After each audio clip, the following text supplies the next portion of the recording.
one thing that's super interesting to me is how they are already like painting his 2016 to 2020 presidency as the worst time ever. Like Jake Tapper just said, what are you talking about? Statistically, that is a complete lie. And it's interesting how these people are trying to portray what happened in COVID differently and what happened in these different events differently just a few years down the road. You know, it makes you wonder, like, what have they completely lied about in history? What have they completely washed over or made up? Because Trump's presidency from 16 to 20 was statistically one of the best presidencies that the United States has ever had, okay? And these people are out here now saying, remember what a nightmare that is? No, the only nightmarish part of it was the constant assault on Trump and the intolerance for any sort of peaceful coexistence and the intentional division that was created by the media the entire time. Yeah. The media is what's created that disruptive time and amplified it. And I think people have woken up past that. What is up, guys? It's Andy Frisella, and this is the show for the realists. Say goodbye to the lies, the fakeness, and delusions of modern society, and welcome to motherfucking reality. Guys, today we have Andy and DJ Cruise the motherfucking internet. That's what we're going to do. That's what CTI stands for. It stands for Cruise the Internet. We're going to put topics on the screen. We're going to speculate on what's true, on what's not true, and then we're going to talk about how we, the people, have to solve the problems going on in this world, all right? Other times when you tune in, we're going to have Q and AF. That's where you submit the questions and we give you the answers. Now, you could submit your questions to be answered on the show a couple different ways. The first way is, guys, you can email these questions in to askandy@andyfrisella.com. Or you go on YouTube in the comment section on the Q and AF episodes and ask your questions there. We'll pick some from there as well. Other times we have Real Talk. Real Talk is just 5 to 20 minutes of me giving you some real talk. And then we have 75 Hard Verses. 75 Hard Verses, where someone who has completed the 75 Hard program has taken it and used it to bring their life from dumpster fire-esque to non-dumpster fire-esque and fix their shit. All right. And if you're unfamiliar with 75 Hard, it is the initial phase of the Live Hard program, which is the world's most famous mental transformation program in history. It also happens to be free. So if you go to episode 208 on the audio feed, you can get the entire program there for free. It's not on YouTube. It's just on the audio feed. Or you can go to my website, andyfrisella.com, and buy the book on mental toughness. It will outline the entire Live Hard program. It gives you the ins and outs, the ups and downs, the in-depth knowledge of the entire program, more than you get on the podcast. Plus, it has 10 chapters on mental toughness, why it's important, how you need to use it to build your life, and then some case studies on some very famous people and how they use mental toughness to build the lives that they live. Again, that's episode 208 on the audio feed. Now, the thing about this show that you're going to notice is that we don't run ads. And we don't run ads because I have no desire to be told what I can and can't say, and I'm fortunate enough to be able to finance the show myself. So that's what we do. So I don't run ads on the show, but I make a deal with you. And the deal is I ask you to pay the fee. And what the fee is understanding that we are constantly dealing with censorship, with traffic throttling, shadow bans, and we need you to help get the message out. So we need you to share the show. And that's what we mean when we say pay the fee. So if the show brings you value, if it makes you laugh, if it makes you think, if it gives you new perspective, it teaches you some skill sets, please share the show. All right? Don't be a hoe. Share the show. All right. What's up, dude? What's going on, brother? Not much. Yeah? Yeah. We got a special guest today. Yeah. My buddy Matt Kim. What's happening, bro? Super excited to be here. Yeah. I feel like... Sick studio. Thank you. Amazing. I feel like with the racial superpowers are uniting today. That's what it is. Yeah. We're crossing the streams. Let's put them all in there. Put them in there. That's right. In the circle. We got DJ, who's white. It's fucking United Nations over here. Yeah. Oh, motherfucker, I just caught that. So what's up, man? Man, I love your operation here. Like the organization, the culture, and everything that you've built, and the attention to detail. It's inspirational. Seriously, it is. Thank you, brother. Yeah, it's wild. It's awesome to have you up here. Oh, thank you. Yeah. If you guys don't follow Matt, you should be following Matt. He does some of the best content on the internet in terms of what's going on in the world. It's a very common sense, factual, unemotional presentation of what's going on, which is what I think we need more of. So where can everybody find you at? I mean, at this day and age, if you really want to find someone, you can find someone. Just got to go looking for them. Yeah, that's true. If you search Matt Kim on pretty much any platform, whatever your preferred platform is, like, you'll find me. Cool. Yeah, I like that he puts in his bio free thinker, because like I mean, there's a lot of people that like to claim that title, but like you actually do it. Yeah. You actually. I like the way he presents his content. Yeah, it's super authentic. How'd you get into like pushing out that content? Because you haven't been doing it long. I've been doing it about a year. Yeah. And I try to do it in a way that is shareable. So I want to make it obvious for people that people feel comfortable to share the content. Actually, it's funny, quick story. I got a message from these grandmothers the other day, 70 years old. And they're like, we love your content because I can share it with my grandchildren, because they are so liberal, they're so woke, and I can't have these conversations with them. So I send your videos to them. They'll watch a 1 or 2 minute video. It's really hard to convince someone to watch a 2-hour podcast if they're not buying into the message. And I really love that. I think that that made me understand why people are watching it, because it's so shareable. Yeah. You've been killing it, man. Oh, dude, I think you do a better job than almost anybody with presenting comprehensive reviews of important topics in short form. I think that's definitely your bread and butter, dude. And I don't see anybody doing it better. Well, I appreciate that. Yeah, That that's means a really lot. cool. Yeah. So here we are. United Nations. That's the United Nations of freedom, not the real United Nations of Tyrants. communists. Yeah. So what's going on, dude? We got stuff going on today, or is it a slow day, busy day? No. I mean, listen, I'm glad you asked that, and I think Did I ask it, or did I I'm ask glad you it? asked it. Okay, got it. Got to represent over there, right? Got to represent. Yeah, represent. Yeah, it's a lot of interesting stuff happening, man. So it's CTI. We're gonna cruise some headlines, of course. But before we get into that, man, we got to address something, because I feel like there may be. I mean, and listen, I don't know if this is like lawsuit worthy. All right, but 75 Hard, you guys know we've talked about it plenty of times.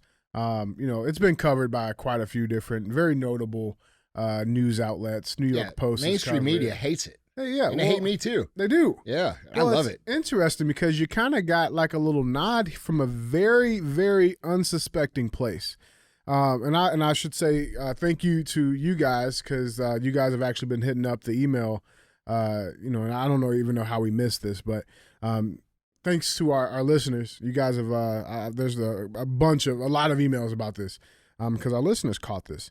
So the Biden-Harris campaign official accounts, all right, is now trying to dub 75 Hard to attack Donald Trump. And it's fucking great. It's great. It's great. So shut the fuck up. The official, we've mentioned this account a few times, right? This is the TikTok account. It has a little bit over 320,000 followers. They got about which is horrible. Yeah, on TikTok. There's nothing. Yeah, no, it's nothing. There's nothing. But I mean, I could literally post a picture of myself picking my nose and eating my own boogers and have more than that. Yeah, for sure. Yeah. Have you guys seen the picture of the team that runs Biden HQ? No. You can find it online. Yeah, you can actually find the people that are running the page. Wait, what should I type in? Who runs the Biden? Maybe Biden HQ, maybe search their X. They took a picture because they were trying to keep them private, and they took a picture and somehow it leaked onto the internet, and they look exactly like what you would expect. think they would. Yeah. Like you probably don't even have to find the picture. They look exactly like what you would expect them to look like. That can't be it. No. Hold on. We'll try to find it. Madad will find it. Madad find it. But yeah, so the official account, which we've covered, when they did that whole picture with the red eyes shit, right? Yeah, they came out with the 75 Hard Impossible Trump edition. All right, and this is an actual post, bro. This is an actual post. Shut the fuck up. This is an actual post. 75 Hard Trump edition. which they've outlaid the 5 critical tasks on 75 hard for Trump, which are no falling asleep in court, no golfing, no attempting to overturn an election, no bragging about overturning Roe v. Wade, and no running mate that has killed a dog. Bro, the left cannot do funny shit. No. Like, it is literally impossible.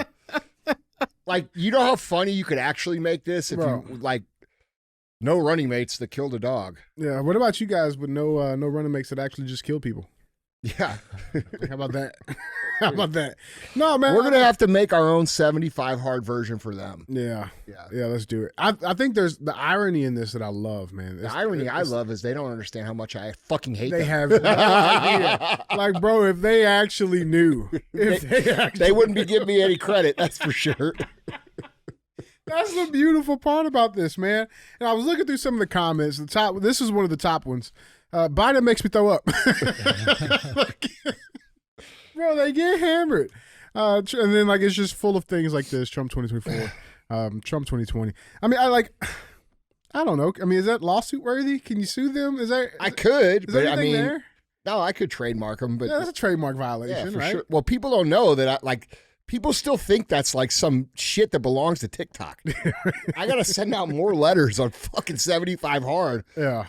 It's insane. But now, we'll let this slide. You let it slide? Yeah. All I don't know if the attorneys will let it slide, but I'll let it slide. Hey, man. Hey, they're getting you some clout, bro. Yeah. Appreciate it. Yeah. With your with the extra. Hey, I just got something to say. There's only one 75 hard, motherfuckers. Mhm. You don't get them pick and choose. Yeah, Trump could do it. He could do it. Yeah, I doubt it. Well, we got that, man. And real quick, I wanted to bring this other thing up because I saw this right before we got to covering some stuff. Did you guys see that another bag of cocaine was discovered inside of the U.S. Capitol Police headquarters? Surprise, surprise. Yeah, another one was found, and there was a press release on it. It's a real deal.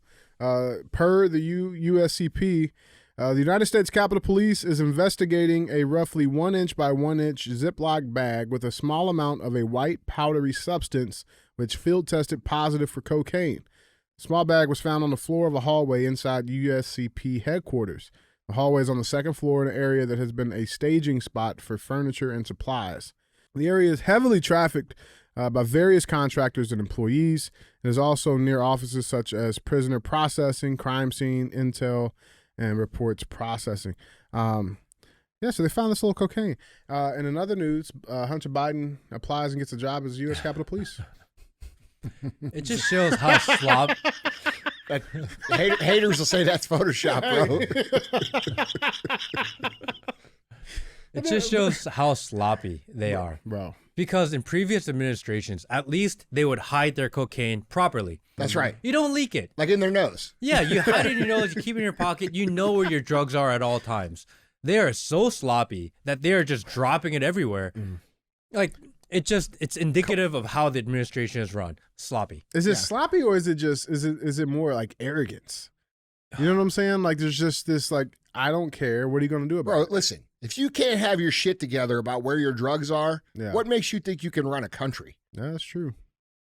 There's somebody freaking out, patting their pockets right now. Going, damn it, I think I dropped it. Yeah, it's Biden because he's fucking about to fall asleep. Yeah, man. I just saw that. I thought that was great. But how did I do on this? You crushed it. Decent, right? Crushed it. It's decent. Huh? All right.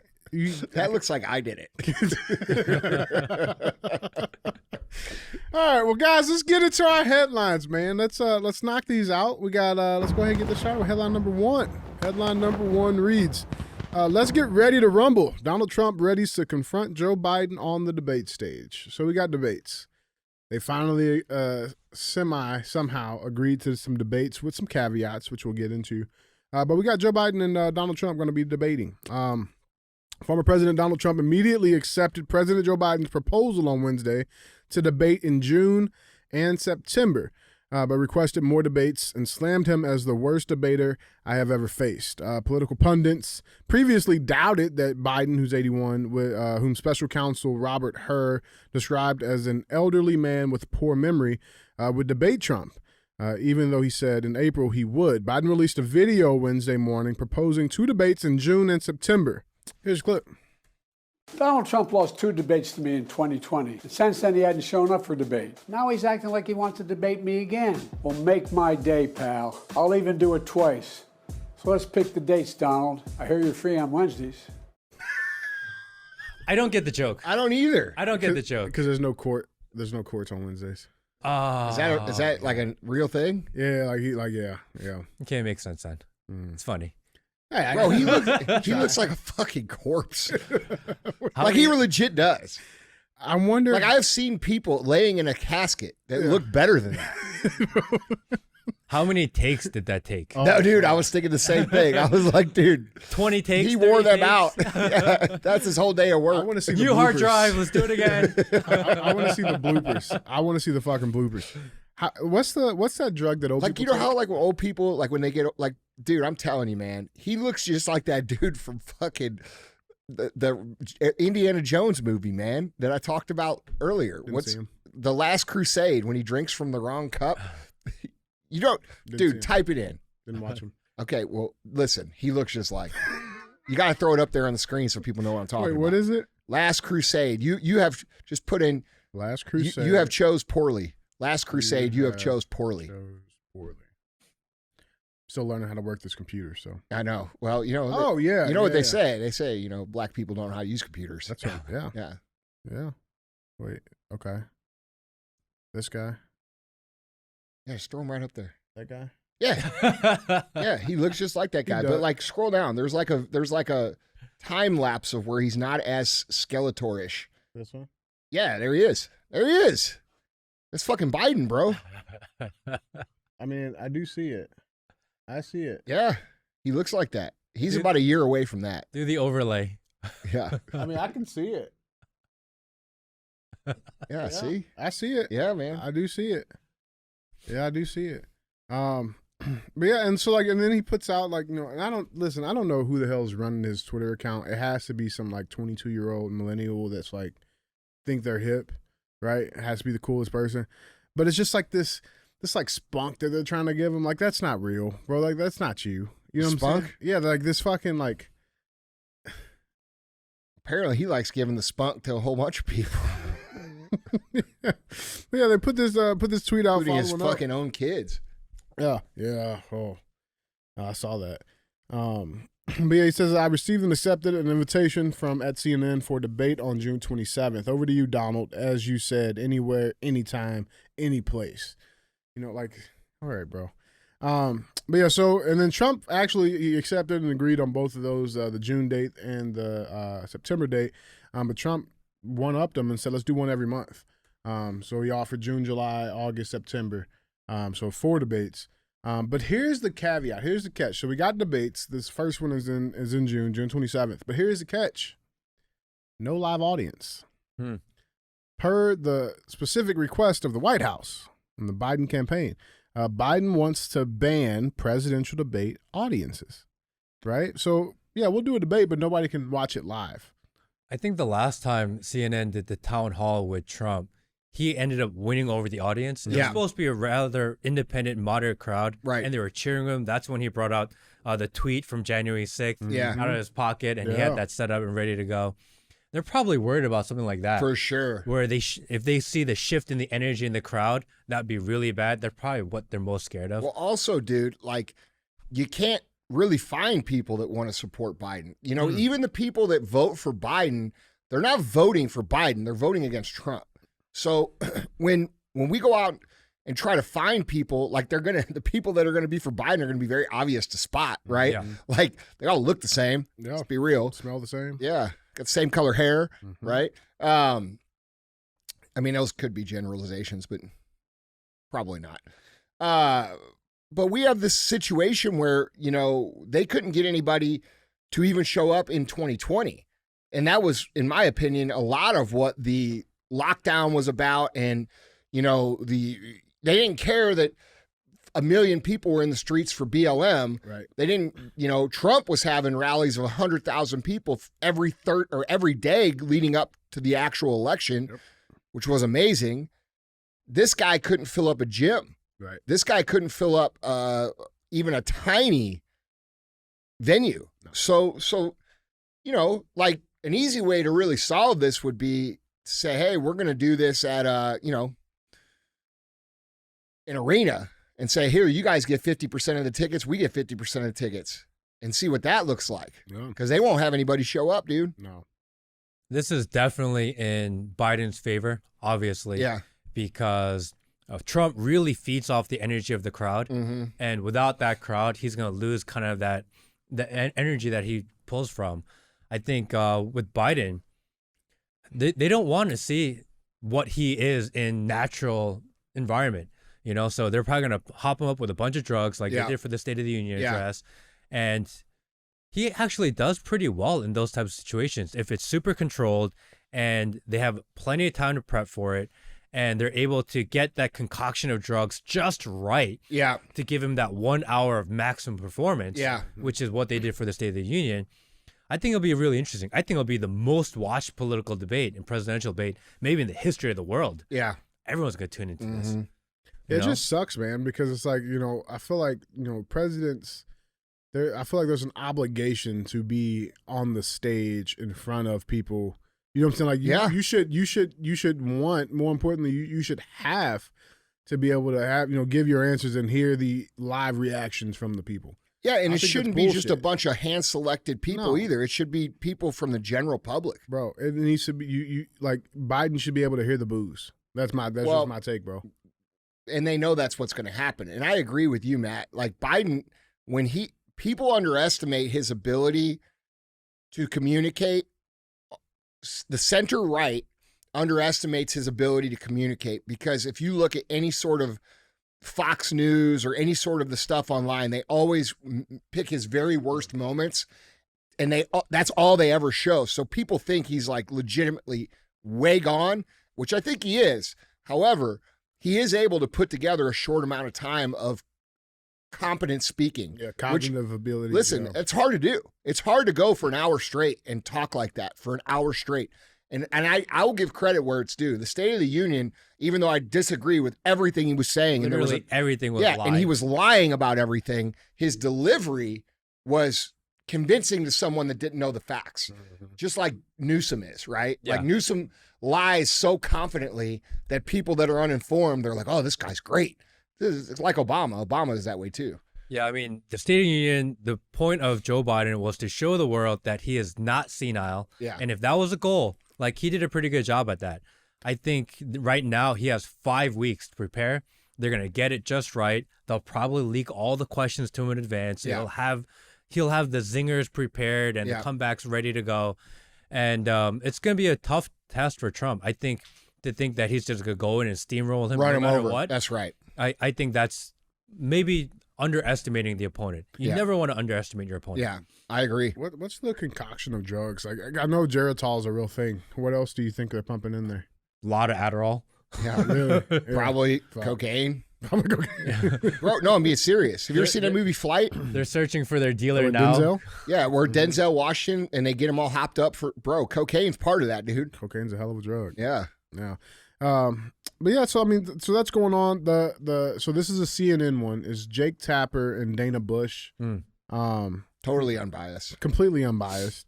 Even though Jake Tapper, there's a history of extreme lies, obviously, but I mean, he hates Donald Trump. I don't know if that's a genuine hate or if he's just being paid and told to hate. But like, there's a lot of receipts here that show the unbiased, right? So you add that into it.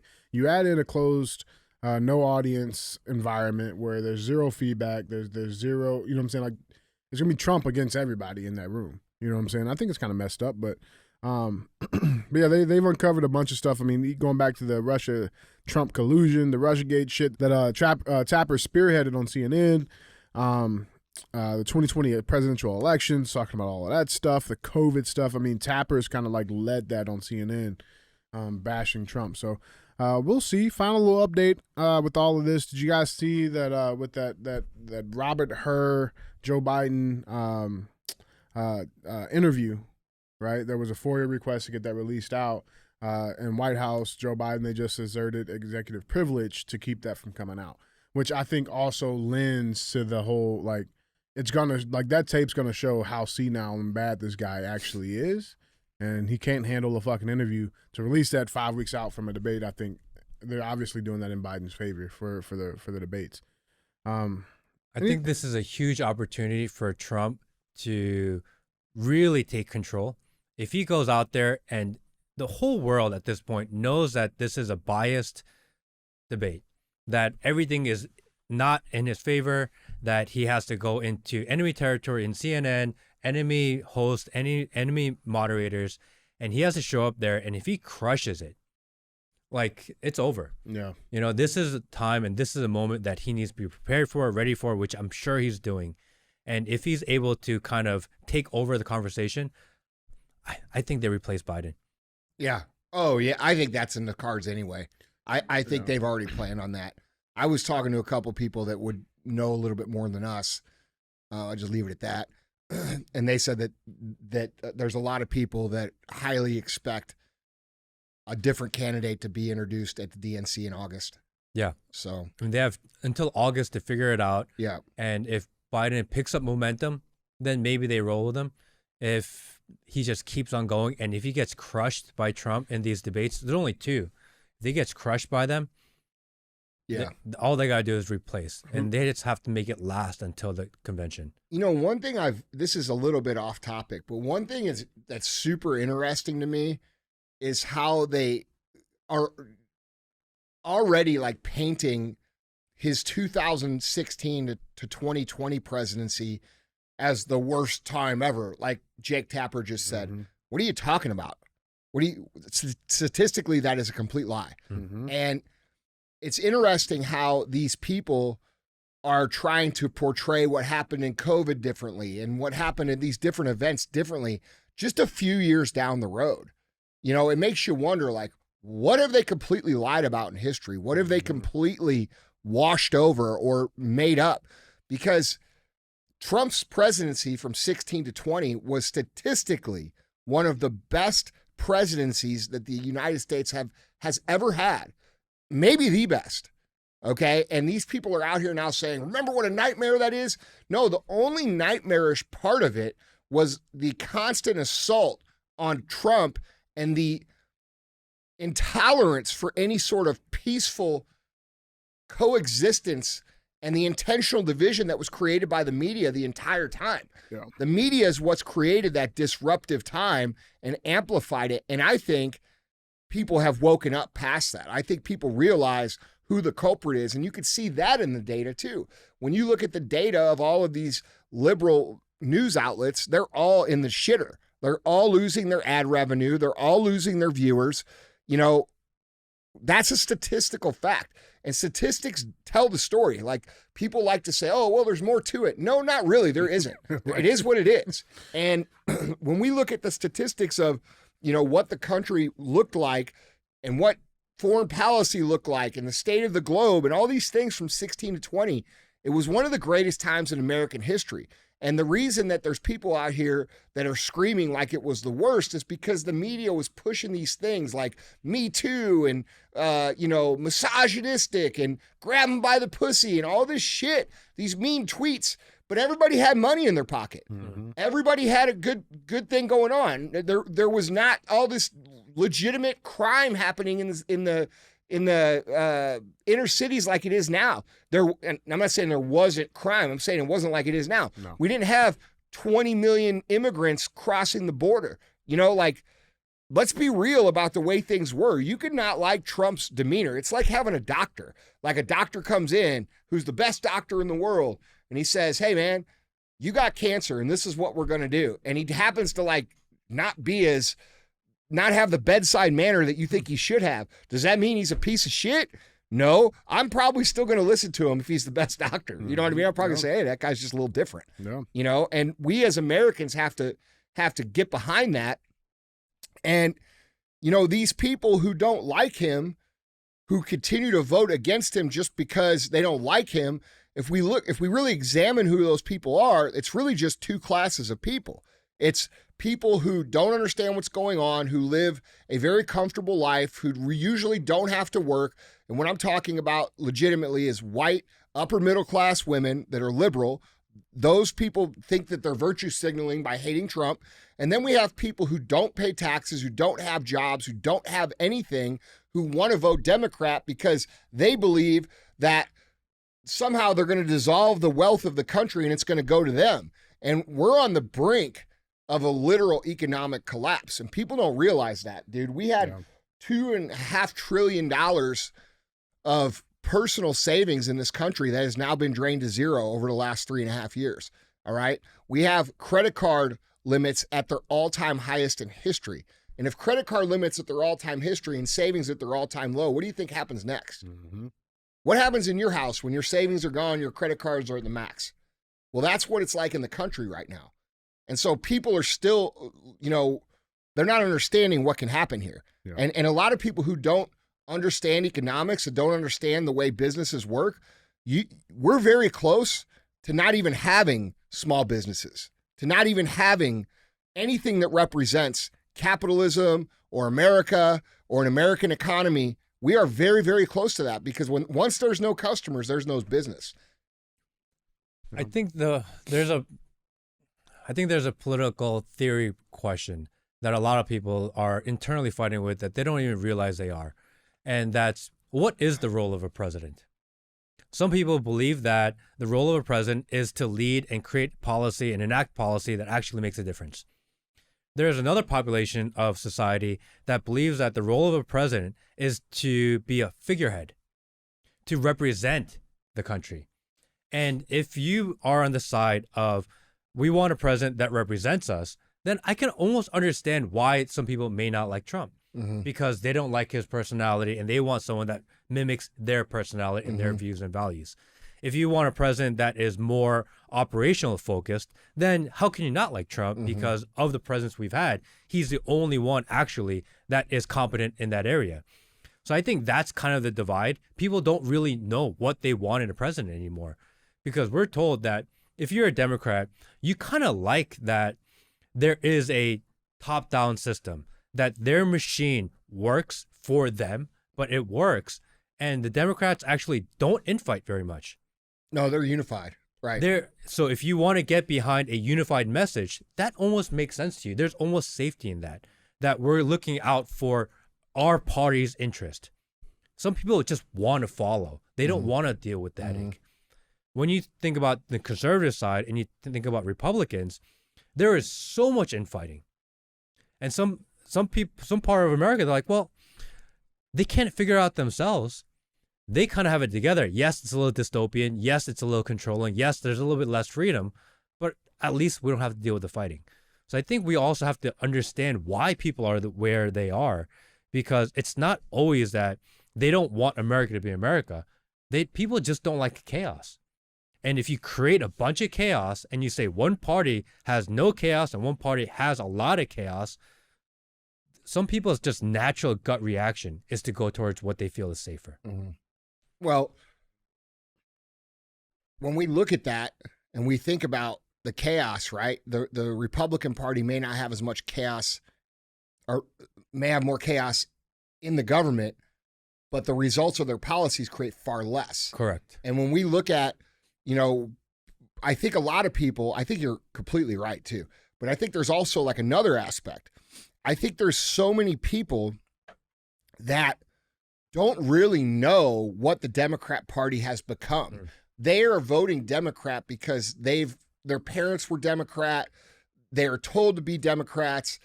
They think that the Democrat Party is the Democrat Party of 20 years ago, which it isn't. If we're being honest, the Overton window shifts so much that the right is almost the Democrats of 20 years ago. I mean, the party of free speech is now the Republican Party, not the Democratic Party, which is wild. Yeah. Right? It's shifted so far left, dude, that it is that. And I think a lot of people haven't really examined that. And then, when you think about human psychology, right, it's kind of like picking a sports team. I'm a Kansas City Chiefs fan down to the bone. How are you going to convince that Kansas City Chiefs fan to ever be a Raiders fan? it's pretty hard to do, right? Their life has to get pretty miserable. The team has to be pretty bad.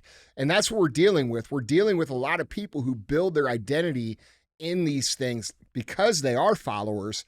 They say, I'm a this and I'm a that, when really their identity should be like it says at the top of your Instagram bio, I'm a free thinker and I'm going to side with the people who have the best ideas.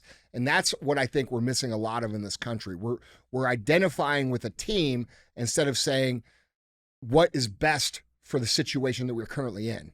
I think that's why what you guys do is so amazing, because you guys are bringing political issues to an audience that maybe a few years ago weren't thinking about these things. Right. Because when you thought politics, you thought of like really stuffy conversations that people didn't want to have. This was not mainstream, like hanging outside and having political conversations. Like you didn't do that. I think a big flaw of maybe conservatives growing up is that, remember when we were young, they said at the dinner table, you don't talk politics, you don't talk religion. Right. That's how we were all raised. Yep. I think that was a huge mistake, because we almost shied away from the idea of having these very difficult conversations, having debate, having discussion about things that we may not agree with, because no one wanted to offend each other while eating dinner.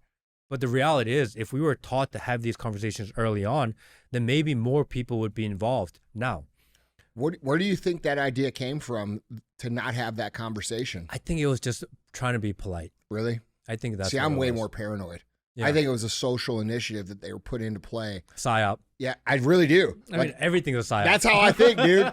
I'm because my mind, I'm an entrepreneur, so my mind always goes to what is actually happening here and what's causing it. And usually in business, there's a couple layers to that. So when I dig into things and I realize I have a tendency to look deeper than most people, when I look at things like cancel culture and political correctness and, 10th place trophies and all of these things, let's shut down the bars during COVID so that people can't have conversations about what's actually going on. It just makes me wonder, if not having discussions about politics or making it painted as rude was some sort of early cultural weapon to where we couldn't discuss these things. Yeah. Well, I definitely think we are in a culture of a lot of people like to call it a mind virus, where people are infected, where people are shoved into a certain matrix and you're almost locked in your own digital dungeon, your own digital ghetto. And it's really hard to escape it. And some people that believe certain things don't even realize that they were indoctrinated to believe that certain thing. Mm-hmm. And a lot of times, if you just show them the crack in that matrix one time, then all of a sudden they see more irregularities in the world. And I think that's really what we're doing, right? Yep. You're trying to show them that one thing one time. And for everyone, it's a different thing. It's a different issue. Some people, it's racial inequality. Like, wait a second, that BLM thing, that was kind of weird. Some people, it's war. Some people, it is whatever it is. Some people, it's the COVID. Economy. Sometimes Right. it's economy. Yeah. There's different triggers and different levers for every single person, what they most care about. And I think that's why it's important to keep on talking about all these different topics, because you get them for that one thing, all of a sudden, like, That makes sense. they've been lying to me. Right. And when you find out for the first time, because it's like seeing light for the first time and you've been blind, right? It's a scary moment, actually. Like you had no idea your whole life that everything that you've been told was a lie, that the media and the news that you trust for all your information, it's been complete propaganda the entire time.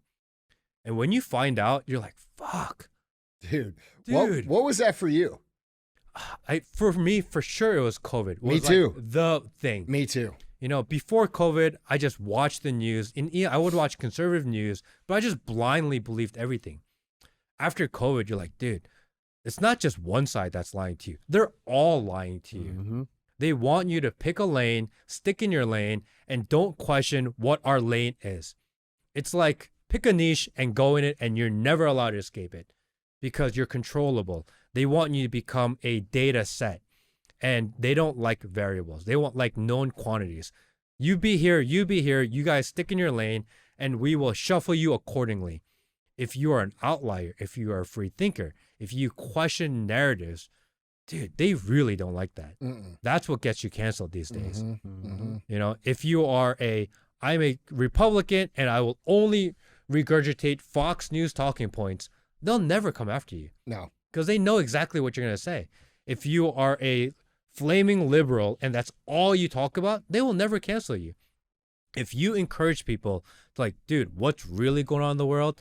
Make your own decision. Stop listening to them. Stop listening to them. Think for yourself. If you're that person, they will come after you. They've been killing those people, man. Those are the ones that get canceled. Yeah, in history, man, they killed those people.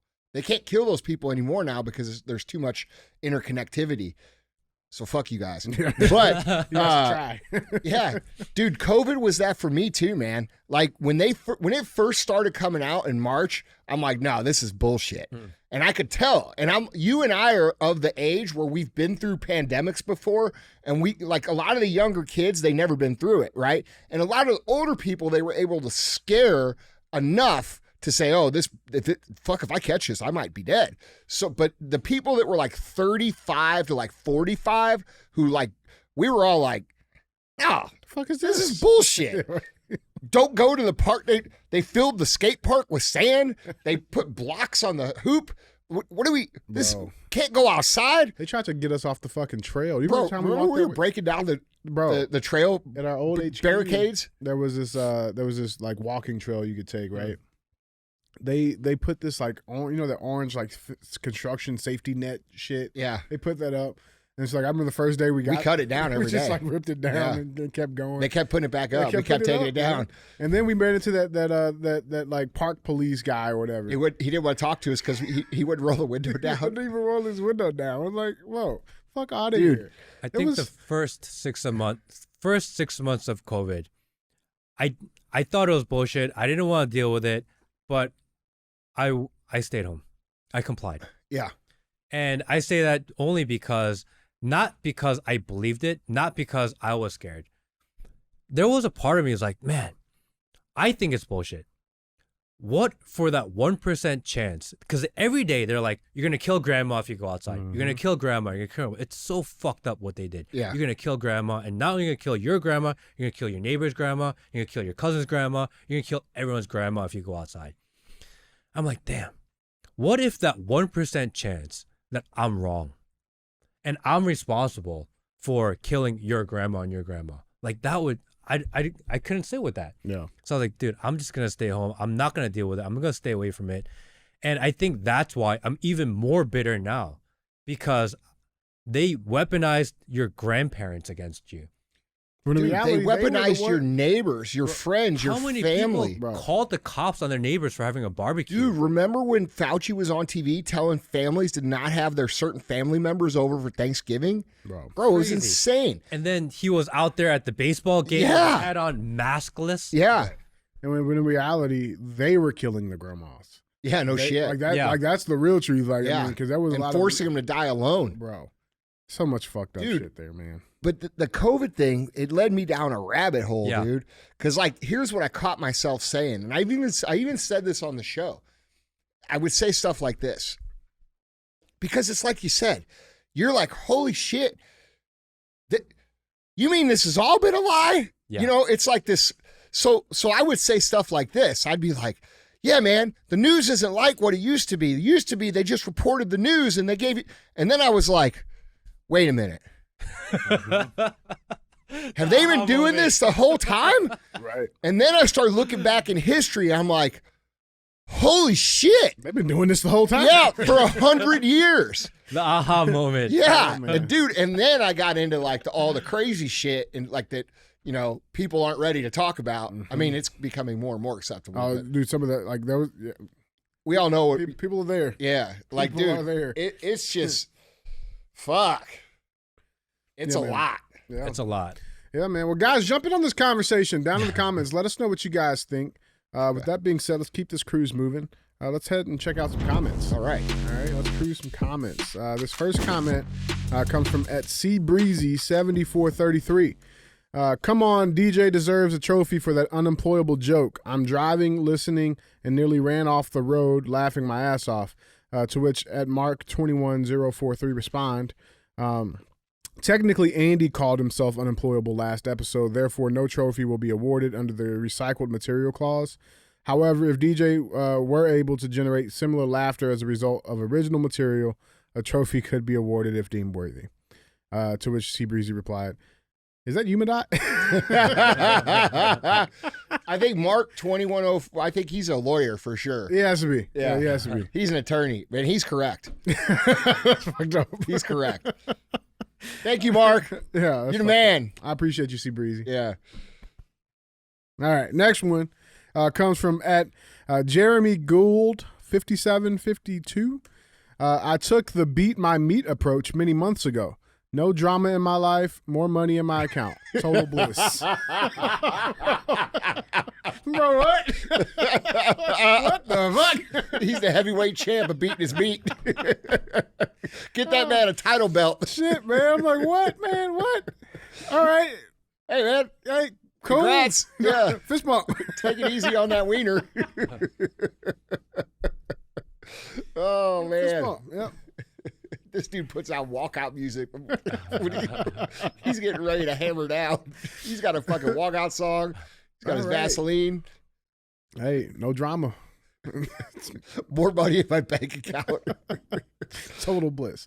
All right, and then our final comment comes from at Jennifer Cross 8636. Love this podcast and comment section. Because of all of you, I registered to be an election judge for my county because I want to be part of the solution and know I am involved for the upcoming presidential election. It was very easy to sign up and complete the training. I hope a lot of people are doing the same so that we can do our part to ensure election integrity. That's great.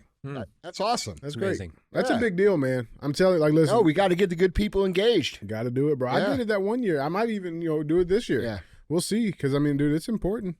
You got to get out there. Yeah, good job, Jennifer. That's awesome. Yeah, sweet. Well, guys, we appreciate you. We appreciate all the love, the feedback. Appreciate you guys for being real-ass fans. With that being said, let's keep this cruise moving. Headline number 2. Headline number 2 reads, King Charles III's blood red portrait is a stylistic mess. Did you guys see this? That's a crazy picture. Dude. You saw It's this? a crazy painting. Dude. Okay. It's crazy. Dude. Okay. Wild. All right, let's dive into it. Oh dear, really? It could be worse, I suppose. But I spent a little time looking at images of Jonathan Yo's confused, obsequious, oversized, and unaccountably frightening portrait of King Charles III. And after trying to like it, a critic's first responsibility, I've realized it's as bad as I first thought. And mind you, this is like a super liberal guy too, by the way. You spend most of your time as an art critic trying to express why you think art is, if not great, then somewhere in that postcode. Falling near the edges is where most of the fun lies. A lot of criticism is about border disputes. But it's always instructive to reflect on straightforwardly bad art. Here, then, is a handy example. Thank you, Jonathan Yo. Thank you, King Charles, for commissioning him. So here's a clip of the reveal. Okay. First of all, this is a massive portrait. It's a massive portrait. This thing's like 9 or 10 feet tall. Like, it's massive. Here's the video of them unveiling it.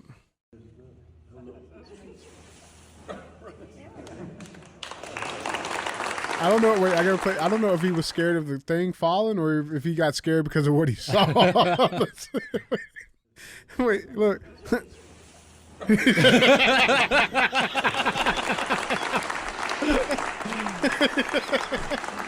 I think it scared him, bro. Dude. That picture is wild. what the That hell painting is is it, wild. Bro, it's got like legit satanic undertones and overtones. Bro. So, from my understanding, that the painter is a known political satire painter.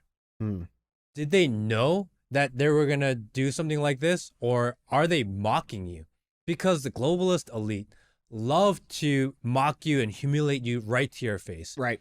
Are they purposely commissioning this type of painting with blood in the background to show and signal that, like, we know what we do and we don't care? I mean, it's about that time, isn't it? Dude, like, just They haven't been hiding anything for a while. They don't. Everything is in plain sight. I If mean, you dude, just look, that's you'll the see it thing. all. You got Klaus Schwab writing books saying COVID-19, the Great Reset in 2020. right. And people are like, oh, that's conspiracy. What do you, dude, it's a book. You could buy the shit on Amazon. Yeah. he talks about what they're doing. You know, like so many people are, to me, I don't understand what the resistance is here. Like, why are we still calling these things conspiracy? Are we like acting like this is, no, we have a group of globalist people in the World Economic Forum and other organizations who are straight up communists, who are working to create a one world government, and they're shoving it right in your face, and you guys continue to call it conspiracy. Right. What is that? I don't know, man. There's a lot of stuff about this. I think you're correct on that. That's what I think too. I think people just have a natural inclination for fear of the unknown. And if you actually were to know that there is a concerted, organized agenda to change human race forever, like a lot of people aren't ready for that. Yeah. I think even though they consider and think about those ideas, they don't want to think about it, because that means everything they believed in their life, like we talked about, would have been a lie. And bro, like imagine an entire world of people finding out the truth. Yeah. How do you even deal with that? How do you even put that together? Well, I mean, do you even want that? Do you really want everyone to find out the truth at the same time? I do. Because here's why. Wouldn't that cause chaos? Yeah, but out of chaos comes order, and that's what they say. You know what I'm saying? So I actually look at it, that's their slogan. Yeah. Out of chaos comes order. And it works for us too. And I think if everybody were to have a full disclosure of what's actually going on, yes, there would be some panic, but after a short amount of time of panic, these people would be held accountable, and we would be able to open up the future for something that is real and something that is truly free, and not this tax slavery system that we live in here in the United States, and these manufactured wars for economic reasons, and all of this tyranny that is disguised as freedom would end, and we'd enter an age of actual freedom, at least for the next few generations until they forget again, right? Mm-hmm. And I think this is one of the key times in history where a revolution is going to be required of some sort. I believe it's a cultural revolution that's happening right now. We see the tides turning on the internet. We see the tides turning in culture. We see those tides, and they are not just going to allow that to happen without violence. There will be violence at some point in this transition period. But I do believe that if people were to wake up and realize that the people doing these things are in such a small number that we could run them over in 5 minutes, we could open up the future to a brand new set of possibilities that would benefit humans in a much more favorable way. That have never existed before. I mean, I see all of these kind of protests going on at the same time.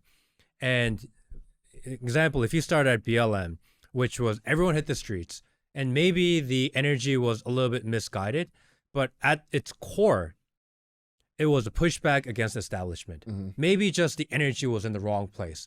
But there was people frustrated with COVID, frustrated with what's going on. They just needed a cause. And maybe the people that are in charge weaponized that cause. But at the core of the movement were people that were really upset with the establishment where things were done. Even if you watch the pro-Palestine protests, maybe a little bit misguided, but there are people that are frustrated the way things are done, frustrated with existing establishment, and they're pushing back. I'm seeing this trend on TikTok and Instagram of people blocking and unfollowing celebrities. I love that. I do too. They are taking power away from celebrity. It's a pushback against the establishment media that's been pushed to them that say, you have to love these people. Like, no, we don't. Even the Trump MAGA movement are people that are reacting to corrupt government and like, hey, this guy at least hears us. This guy at least understands that this is how we feel. And Trump is a societal reaction to the corrupt politicians. If all of these organizations and all these movements and all these protests were to realize that we're not actually fighting one another, but actually we're all fighting the same war, we just don't realize it yet. Well, this is why they call Trump Hitler. This is why they call Trump Hitler, because Hitler was a result of this same kind of shit in society in the 1930s. The removal of morals, the propping up of, basically immorality as a whole. You know, mother-daughter prostitution, child prostitution, the first sex changes in history. Nobody talks about, you know, they talk about, oh, they burned books, but they don't talk about what books got burnt. And what books got burnt in the 30s were the same books that people are trying to get pulled out of libraries now. History is simply repeating itself. And the truth is, and I'm not saying like other people will say that it's the Jews. It is not the Jews. There's a whole bunch of Jewish people that are against this shit too, just like there was back then. All right. But there is a group of very powerful criminals who happen to be mostly Jewish, who are pushing this agenda that everybody's resisting against. You know, the border crisis, all of this shit is manufactured by these guys at the World Economic Forum. And if we go look at what they belong to, it is what it is. And until we can address the truth of the situation, we're not going to be able to solve what's going on. And so, you know, I think a lot of people should really talk more about what the problem really is in that scenario, because they want you to say it's the Jews. That's what they want. They want people to get so pissed off and say it's the fucking Jews, because that's the way that they hide. That's their protection mechanism. They're cowards, all right? It's no different than saying all of Palestinians are fucking terrorists. That's not true either, right? All of black people are criminals. That's not true. These are all generalizations they want people to buy into for the fact of division. So when people notice what's going on and they say, oh, it's the fucking Jews, what they don't realize is that they're playing right into the defense mechanism of these elite people. And there is a group at the top of the food chain who have all the money, all the power, all the control. They do run Hollywood. They do run the media. They do run the government. And these people hide behind anti-Semitism as their defense. So when we say it's the Jews in general, we basically buy right into their ability to defend themselves and say, you're an anti-Semite. You're an anti-Semite. You're a this, you're a that. Look what happened in the Holocaust. They killed 50 gazillion of us, right? Like this is what they do. And so we have to be very careful. And people are like, why do they call Trump Hitler? Because Trump is a reaction of society, just like Hitler was back then. And, you know, do I think Trump's going to come in and exterminate people? No, I don't think anybody thinks that. But I do think they think he's going to come up and clean shit up. So, which is needed. What do you think about that conversation? You've talked about this. About Israel and Palestine. Yeah. Look, it's what people's talking about right now. There obviously is a group of people that control the world. They also happen to be heavily in one type of people and group of people. For sure. I don't think anyone can debate that. Yeah. There is plenty of infographics and data to show that that's true. I don't think all Jewish people are bad. Actually, I love a lot of Jewish people. Same. I think they're very smart in general, very good at business. And to say that, people call that anti-Semitic too. Like if I need a lawyer and I'm in a lot of deep shit and I need the best of the best, I'm calling a Jewish lawyer. Yeah. I want a Goldberg. Yeah, that's right, What's dude. wrong with that? That's amazing. That means you've had success in your life, and as a people, you've done very well. People don't like to hear that too. People don't like generalizations, but yet, you know, if I go and I'm playing pickup basketball and I can pick from anybody I want, and there's one black guy and one white guy, and I don't know if any of them can ball, I'm picking the black guy. Yes. It is what it is. And we're in a math competition, probably you'll pick me. That's right. That's just how life works. And sometimes you're right, sometimes you're wrong. But I think that's fine. You know, I think people get so upset that you generalize people, but stereotypes exist for a reason. It doesn't mean it's bad. Yeah. Right. You know? And dude, I can tell you from experience. It's just the truth. I know a shit ton of Jewish people, and none of them are with this shit. They're all like, fuck these guys. They don't like it either. And they also don't like the fact that they're lumped into this shit. Right. You know what I'm saying? So here's a hypothetical question I was just thinking about. So if you were picking a team, all right, to commit a crime. I'm getting little JJ Goldberg as our lawyer. Shit. Yeah. I'm just over here eating my bologna, bro. I think it's important that we start identifying these people by their names. Let's make a fucking list. Who is it? Here's the top 300 motherfuckers doing this. That's what we need. And that's the hardest part, right? Yeah. If we're at war with a global elite that are making decisions, playing God with our lives. How do you fight an enemy if you don't know who the enemy is? Well, Right. that's the point of their defense mechanism. And they want people to say, it's the Jews, and then they don't get called out by name. Right. So why don't we just call them out by name? Here's the top 500 people destroying the fucking earth. This is the list. Hey, if they're in your neighborhood, handle them. Like, bro. Well, I mean, there's a real point to that too, man. Because, like, you know, and I feel like I've said this on the show before, right? But you go back to like 2001, right? You look at 9/11, post 9/11. That was the most united this country was. Why? It's because we had a common enemy, right? And it may not be the right enemy, but it's the one that they gave us. We had a face, we had a name, we had a location. We were the most united because we had a common enemy, right? And so I think to your point, Andy, like, it's important. We need a list. Like, let's make one. Let's make it and put it out. As soon as you start writing that list and start writing down the names, that's when it gets really dangerous. Yeah, and that's fine. the scary part of Yeah, it. and I'm gonna call Goldberg. Dude. Yeah, because then they start please. they start saying you have an intent to act. Right. Yeah. And that's where you get into the problem. Yeah, well, People on the internet are like, why don't you organize a rev? I'm like, do you know what happens the minute I fucking say that, right? Mhm. Like, they kill you. Yeah. They put you in prison forever.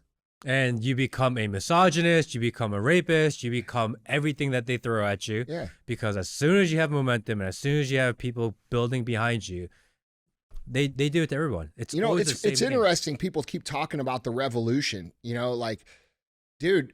Well, first of all, we need a cultural revolution first. We need to understand what builds a successful, strong, independent populace, and that is what we talk about on this show all the time. It's personal excellence being the ultimate rebellion.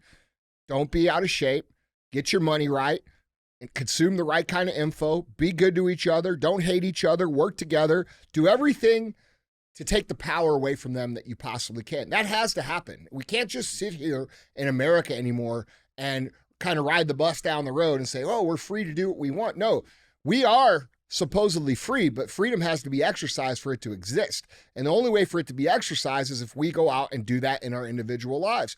But then we talk about the revolution part of it. You know, the revolution everybody wants to have happen, but they can't run 50 meters down the street. Right? right. And, you know, I was thinking about this. If I were to write a movie about a revolution, right? Hypothetically, I was going to write a movie about it. You know, a lot of people think that movie would go like millions of people storming Washington, D.C. But I actually think that movie would go like you handle them in your local neighborhoods, wherever they are across the country.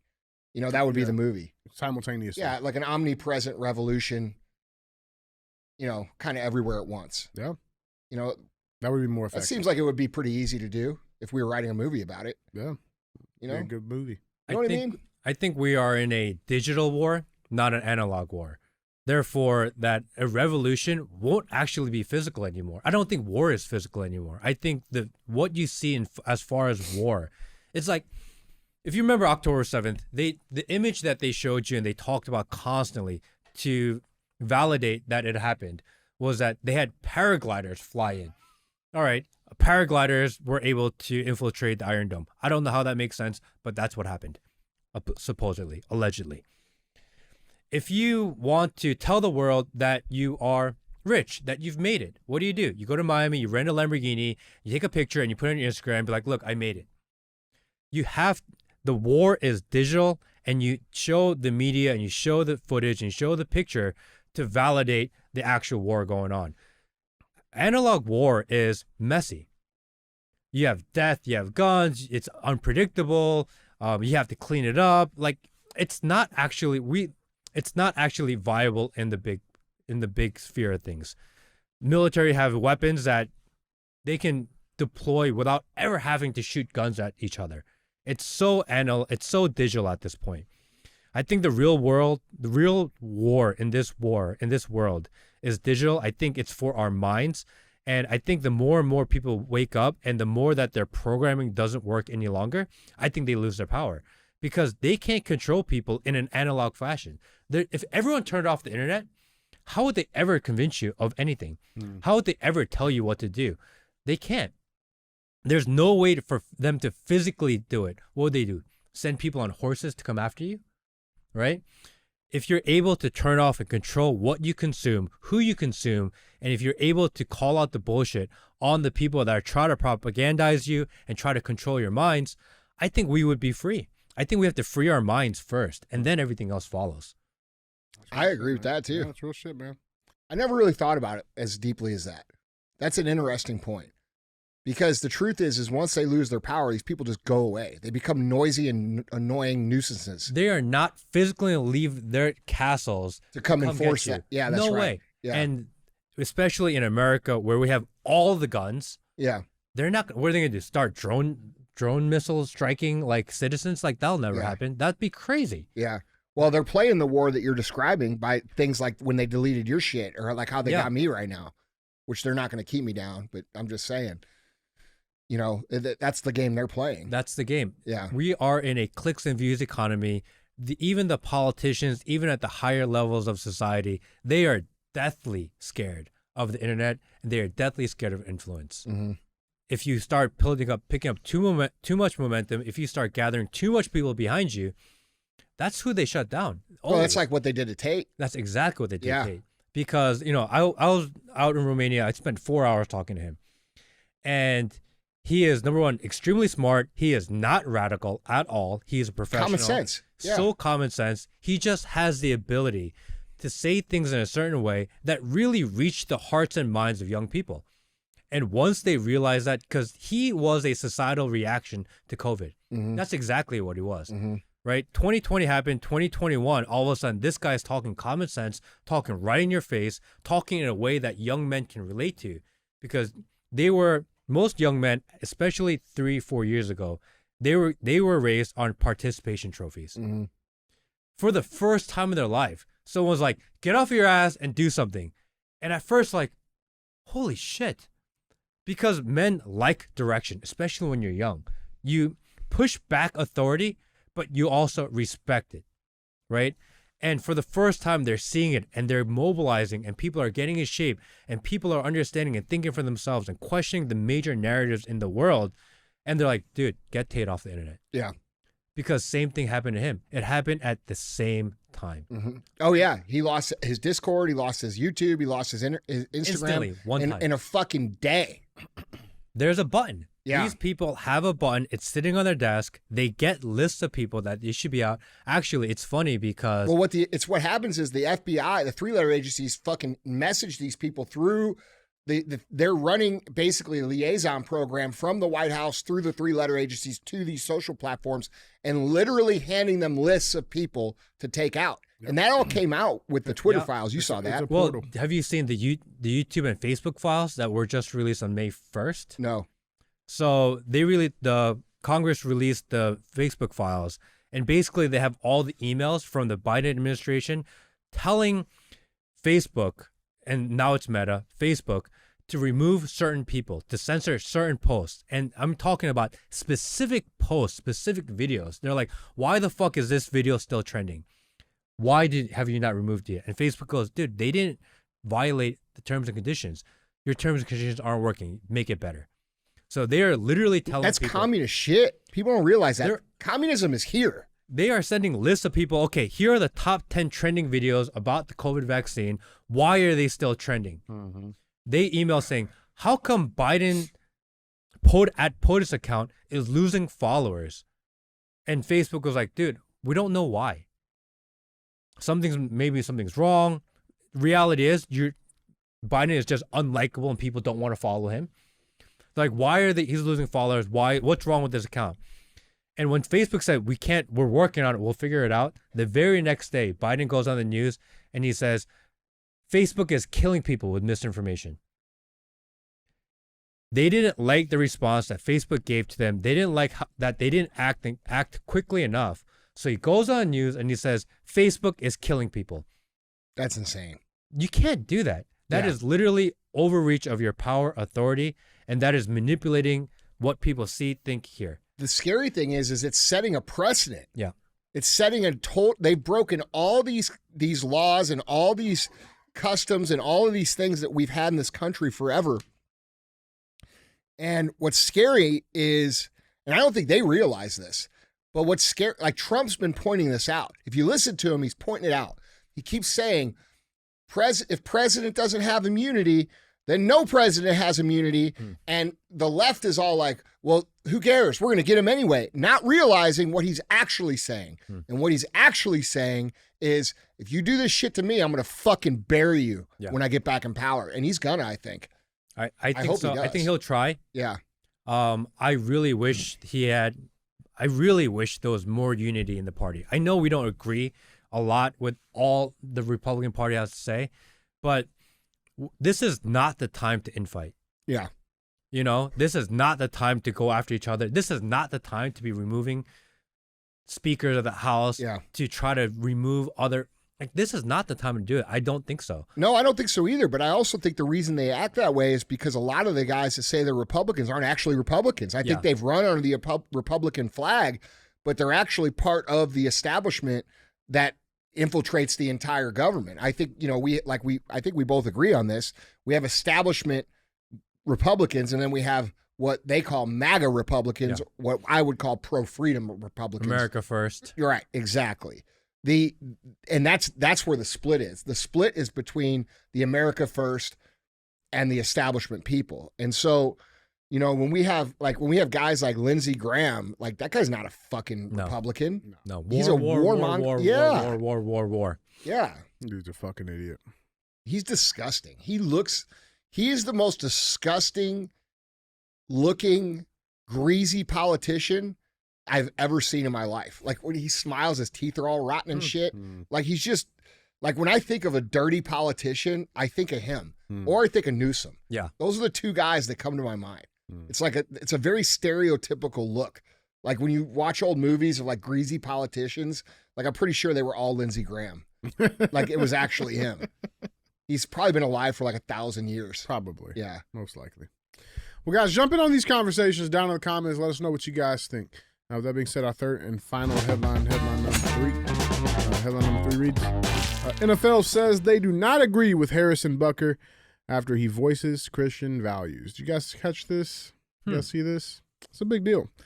So Chiefs kicker Harrison Butker delivered a powerful address espousing Christian values to a group of graduates at Benedictine College on Saturday. Now, the NFL is saying they disagree with Butker. In his commencement speech, the Butker blasted President Joe Biden for his pro-abortion stances, urged male grads to embrace masculinity, and championed the virtues of motherhood by telling female graduates there's no higher calling than being a homemaker. On Wednesday, in a statement to People, NFL Senior Vice President and Chief Diversity and Inclusion Officer Jonathan Bean clarified that Butker's values are not the NFL's. Here is about a minute and a half clip of Harrison's commencement speech at Benedictine College. Bad policies and poor leadership have negatively impacted major life issues. Things like abortion, IVF, surrogacy, euthanasia, as well as a growing support for degenerate cultural values in media, all stem from the pervasiveness of disorder. Our own nation is led by a man who publicly and proudly proclaims his Catholic faith, but at the same time is delusional enough to make the sign of the cross during a pro-abortion rally. He has been so vocal in his support for the murder of innocent babies that I'm sure to many people it appears that you can be both Catholic and pro-choice.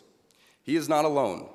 From the man behind the COVID lockdowns to the people pushing dangerous gender ideologies onto the youth of America, they all have a glaring thing in common.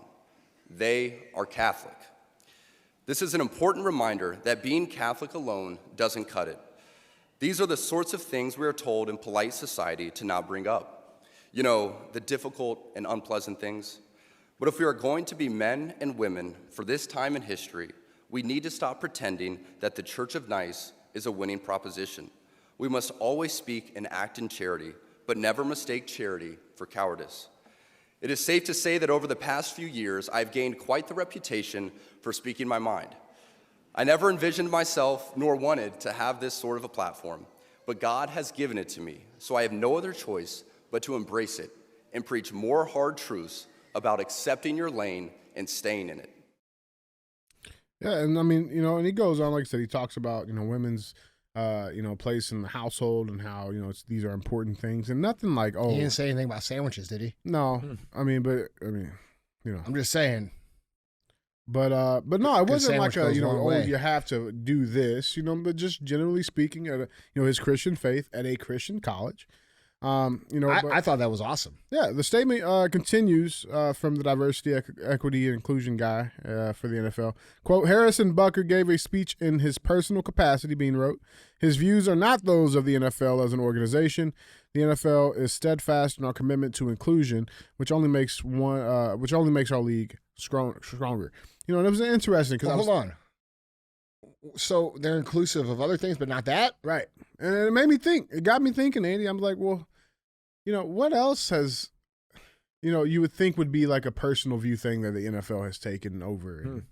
And, it just got me thinking, right? Like, what else out there have they done, on people's, personal beliefs, and they have kind of like, brought in under their own umbrella and as a marketing campaign. As a marketing campaign. And, it just got me thinking, man. I'm like, no, they've never done anything like that before. Yeah, if you're not watching the show, he's putting up pictures of George Floyd on the back of people's helmets, Breonna Taylor, who was a fucking drug dealer, on the back of people's helmets, picture of Colin Kaepernick. You know what I'm saying? Like, that's never happened. That was never a thing. Right. Right? But, here's a guy expressing his personal, religious beliefs at a religious college. And they don't include that in their inclusive views. It doesn't really sound that inclusive to me. Now, it gets even It's interesting how that term inclusive works, right? Like, it's basically means like no white Christian people. That's what the fuck it means. That's what it means, man. It means no white dudes and no fucking Christians. Yeah. That's what it means. Yeah. Like that, you all want to wonder why fuck people like me don't get with that shit? Because it means everybody but you. Right. Well, it'd be... Or you, who is a black man who has different views than what you're supposed to have. Right. That you probably learned on that computer you don't know how to run. Exactly. Yeah.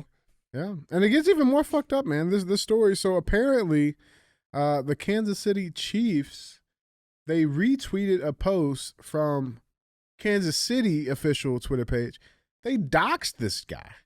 They tried to dox Harrison Butker. Who did? The Chiefs? The Chiefs and the city of Kansas.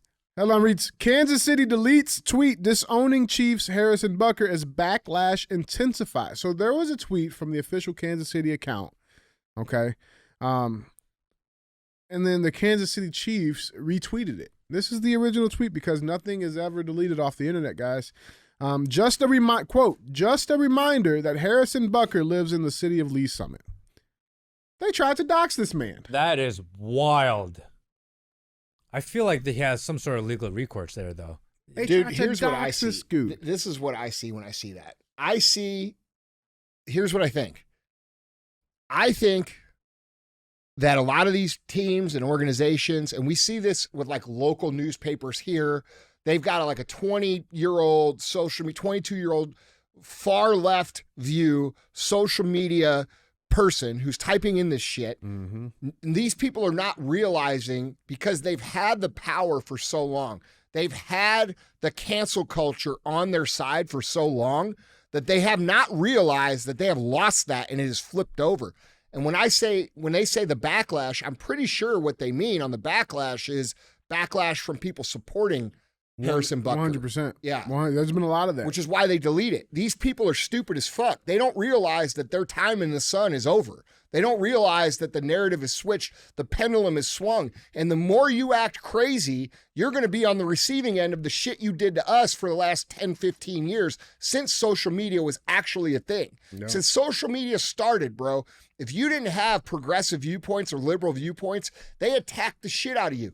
And when we saw with the Twitter files was that Twitter was made up of more than 50% bots. 50% bots. And you wonder how they control the narrative. Well, it's very simple. When somebody makes a post who's a celebrity that is in line with their viewpoints, they send the bots. The traffic goes up. The comments go up. Everybody thinks, oh, well, that's what's in, so I'm going to get in line with that, right? And then when someone like Matt or myself, we post something that they don't like, they shut it down. You don't get any traffic, you don't get any likes, you don't get any comments, and then people are like, oh, that must be the minority flavor right now. But the truth of the matter is the pendulum has completely swung, and these people are so used to getting their way and they're so used to bullying that they're still trying to do it, and it's not working. It's not working, man.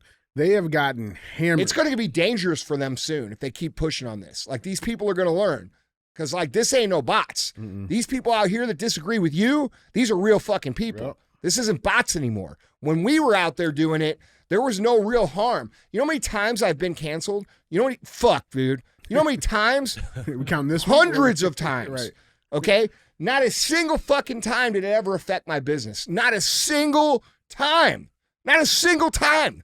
You know why? Because it's all bots. It's not real. But here's the thing. Do you know why, like, Bud Light lost $20 billion in cap?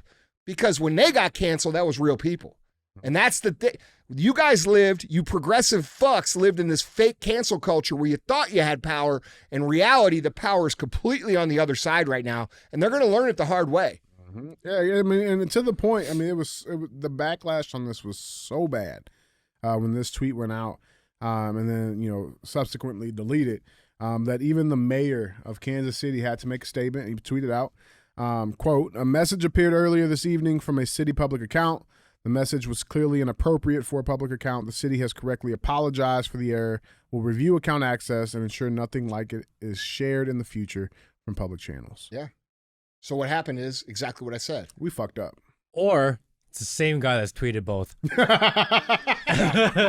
Yeah. You know, but you tweeted out like, "Oh fuck, I'm in trouble," and then you go to the other guy's account that you're also managing. You're like, "Oh no, that was a mistake. This doesn't work out." Could be. Could be. I love it, man. I love it. And listen, I like Harrison, man. Like, you know, it's not like, but listen, he, like, at the end of the day, and this is a message to progressive liberals, right? At the end of the day, I don't care what you believe, but actually believe it and stand up for it. Like, and actually be convicted in that belief. Know exactly why you believe something, right? Like, No, that's the key. that's the key. Know why you believe it. Don't just believe it. Like, how many times have we seen these interviews on the streets where they go up, like, especially these women, they say, "Do you need a man? No. Do you need a man? No. Do you need a man? No." And then they'll be like, "Well, what about this?" And they'll be like, "I gotta go." Right. You know, like, these people cannot back up. Like, if you cannot back up why you believe what you believe, you do not even believe it. You've been taught, you've been indoctrinated, you're repeating talking points. Like, you should be able to explain why you believe that. And if you can't be taken seriously. That's my thing, you know. And so a guy like Harrison Butker, right? I mean, like, it's not like he's a fucking, you know, he's a kicker on the Chiefs. He did a great job. He's great. He's an awesome kicker. But at the end of the day, that's what he believes, and you can tell he believes it. And he knows what he believes, and he can defend what he believes. You know what I'm saying? And so, like, to attack this guy, it's not like, I mean, he's at a Christian Catholic school, man. Like, they invited him there. As obviously they invited him for a reason. He didn't get no boos from the crowd. You know what I'm saying? So it's like people are just losing their mind, man, and the power is gone on all of this shit, so they can all fuck off. I agree. Yeah. What do you think, Matt? Well, I'm a free speech. There's two things are my two tenets in life that are non-negotiables. Number one, family is the most important thing in your life. Number two is that the government has no right or place to tell us how to live our lives. And within that category would be I'm a free speech absolutist, because the government should not dictate what we speak about or think about. These are our thoughts, our words. We're allowed to think. Free speech only works if you hear something you don't agree with. That's the only way you know it works. Right. So anytime someone gets pushed down for something that they say, I'm against it, even if it's something I disagree with. Because I think you have to let all ideas out, and only then do you get the truly great ideas. I love what he said. I don't agree with everything he said, but I don't think he should be taken out. Did the NFL punish him, or did they just speak out? That's also a difference, I think. At the time of the recording, there hasn't been any backlash yet, or any negative consequences at the time of the recording. Yeah, but the fact that they even address it is weird. It's just like, weird. Why are you addressing it? Not only that, I mean, it also just continues to show you, bro, like, how far off base these people are, because, dude, like, who watches NFL? These are majority, I mean, dude, the country's majority Christian. It's a majority, you know what I'm saying? Like, who are your actual supporters, bro? You know what I'm saying? To come out to make a statement saying that you don't support Christian values, okay, I'm sure there's some marketing, there's some strategic. Well, I think the NFL's an anomaly in that regard. I think the NFL's product is so good that people don't give a shit. And they've gotten away. Look, dude, nobody's going to stop watching football. Everybody says it every year. I'm not fucking watching the NFL, but they still fucking watch. Okay? Not watching the Taylor Swift Bowl, but everyone watched it. Right, exactly. So, like, dude, until people start doing what they say they're going to do, it's not going to change for this because their product's so good. Yeah. Like, where can you get that level of entertainment? You love football. I love football. Real AF, tune in CTIs on Tuesdays and No, Thursdays. I'm just saying, dude, like they're not, like the NFL is an anomaly in their ability to get away with pushing this far left shit because people will just ignore it to watch the actual players play. Okay. But when it comes to like other areas where their product isn't as good, like for example, when Anheuser-Busch did that shit with Bud Light and they put whatever that thing's name is on the fucking can, Dylan Mulvaney, they got a $20 billion hit because people said, well, Bud Light's all right, but I'll drink this instead. You can't, there's no alternative product for the NFL. Yeah. So like they get away with this shit and Roger Goodell and all the executives, they're sitting there and they're saying, well, it's not really hurting us and we're in line with that. And you know what? It endears us to the biggest companies in the world and the biggest donors in the world. And the you know, we're doing what we're supposed to do. We're in line with the BlackRock financial agenda, right? We're in line with the World Economic Forum agenda. No, we're doing our part.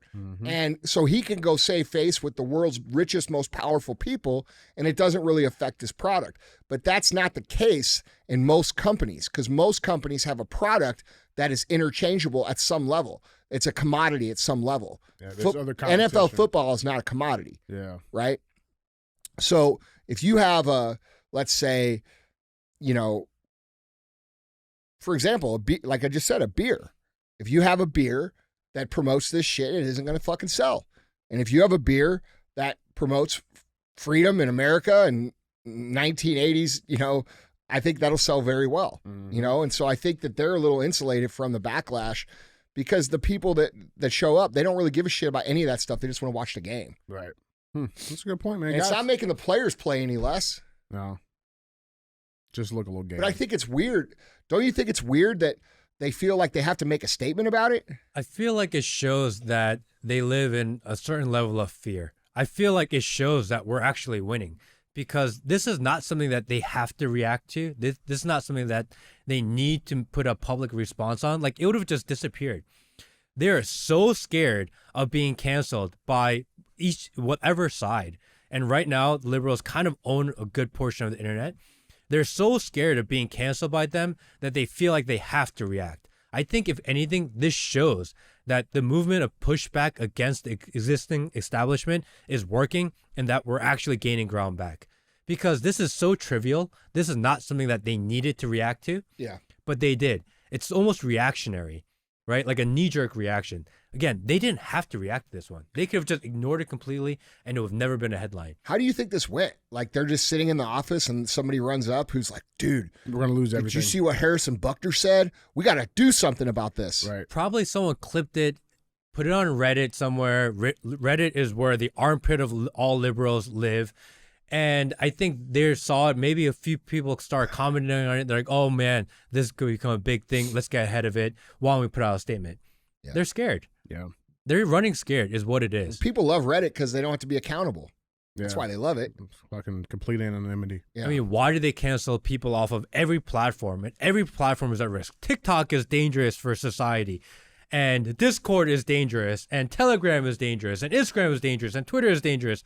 But Reddit, they get a free pass every single time. And if anything, if you look at the history of every single mass shooter we've had in the last 3 years. They've had a Reddit manifesto. They've all been indoctrinated on Reddit. Yeah.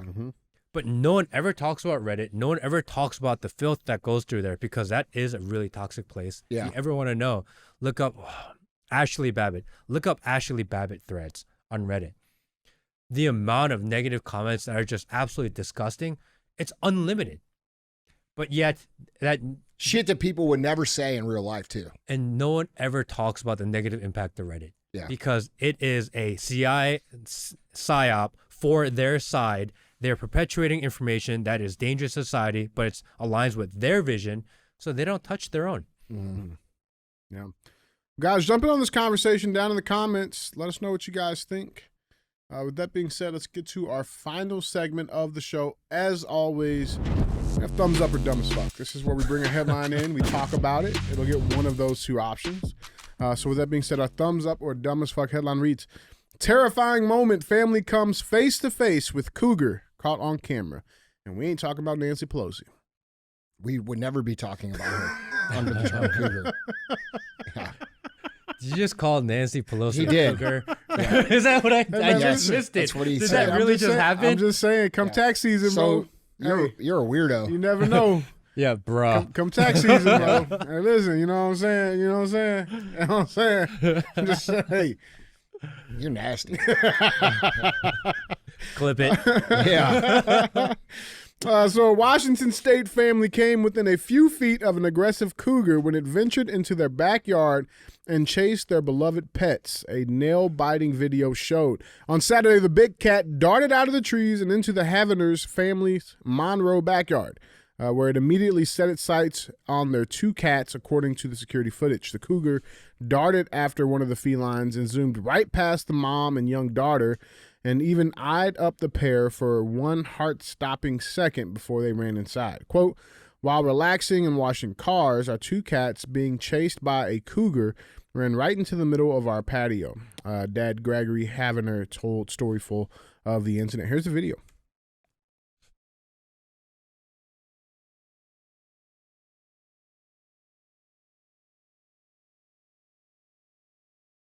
Holy shit. Bro.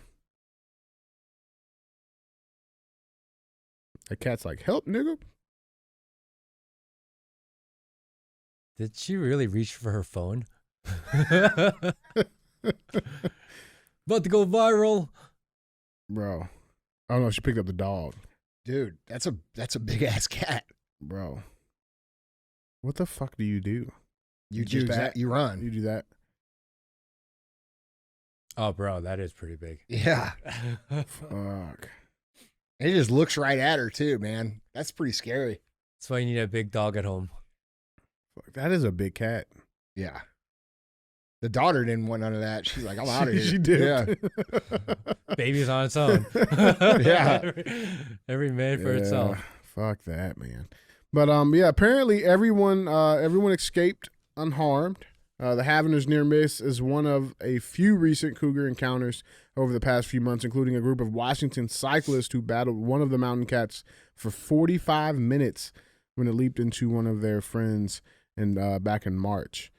Guys, what do we got on this? Nope. Yeah. Did you see? Where did. was this? We Washington? got some. Yeah, why? This was Washington State, but we got them here in Missouri. Yeah, mountain lions. Yeah, mountain lions and shit. Yeah. You saw one. Yeah. What's my the farm. is a mountain lion and cougar the same thing? What I saw looked just like that. Okay, Yeah. I feel like they're the same thing. Mountain lion. I don't know. Look it up. Are they the same thing? Have it out. Look it up for you. I don't know. Yeah, I have coyotes in the back.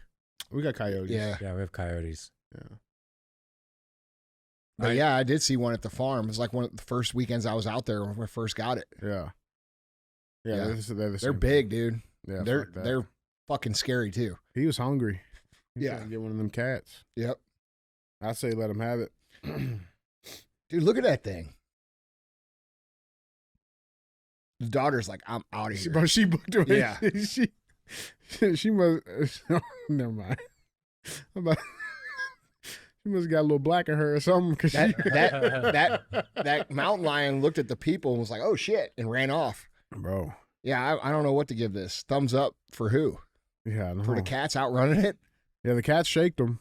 Everybody escaped. Yeah, I would give thumbs up to the little girl for her reaction. Speed. She knows what to do.